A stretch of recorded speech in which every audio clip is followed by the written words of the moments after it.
What's going on, guys? Welcome back to the channel. Let's talk about Bed Bath & Beyond. As always, this is not financial advice. I'm not a financial advisor. This is just for entertainment purposes only, so let's be entertained. All right, let's kick it off with the Ortex. Let's see what's going on. So it looks like it went up just a little bit. So live short interest, 45.75% of the free float. Live short interest, 31.77 million shares. So the cost to borrow clocking in at 9.26%, not insanely high, but that's a significant amount of shorts as far as that position goes. The volume's pretty high right now. So I mean, is it going to take 5 days to cover? No, no, it wouldn't take that if they're getting out in this kind of volume. But that's still a pretty significant days to cover as well. So I mean, the shorts are in a predicament there. I would say there's not a whole lot of options for them unless they continue to try to hammer this thing down or probably lose a little bit of money. So nice day. I mean, that was a great day if you're trading options, or if you have some sort of trading plan. This thing ran right in the morning and could have made you some significant money at a couple of different points. Like I said, I don't care which way you play it, whether you play it to the upside or downside. But right now, what I'm watching is kind of this trend line. Is it going to hold? So if we're going to come down and test this trend line, there is a little bit more downside that could happen. So far, it's been holding at support pretty well at that $10.94 range, just kind of getting trapped underneath the fib so far. So hasn't really decided if it wants to make the breakout or if it wants to come down. But one thing I do want to point out is you now have a gap in the charts, guys. So gap fills, they like to fill. They don't have to fill right away, but they are probably going to fill at some point, and it's going to depend on if it wants to come down, possibly test this trend line. That's going to get you even closer to that gap fill. It doesn't mean that it has to happen, but just be aware that it is down here now. So you got that gap fill to the upside, which really drove the gamma, kind of drove some of the short action probably to come in and fill that gap to the upside. Now be cautious of this gap to the downside that could be filled in.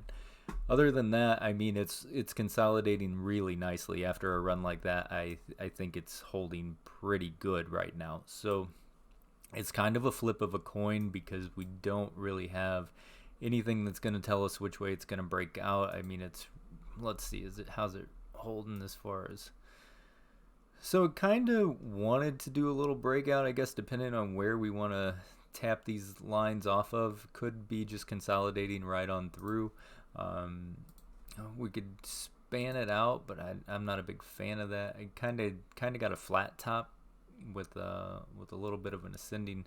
So I mean, it could break up. I mean, sometimes flat tops are a sign of weakness, but I guess in the very short, small horizon, it could have the potential to want to break up again out of this very, very small time frame. So minute, microscopic time frame, it looks like it could do a little bit of a push up, but having the flat top up there just banging its head makes me think that it could find that weakness as well. But we're just gonna have to kind of see what happens because it's setting up here at the end of the day. I'm going to say wait till it picks a direction. That's what I would do, is I would wait and see where it wants to go, because you are sitting right dead in the middle of where it's been using as support and where it's been using as resistance. So it really is a flip of the coin. I mean, MACD, it has plenty of room to run. The RSI overall is sitting comfortable at 55 on the shorter time frames. How are we looking on the longer? Looks like it's coming down a little bit on the longer time frames. Still hasn't really made a decision as far as if it wants to try and turn. So there might be a little bit more downside, I guess, in the short term.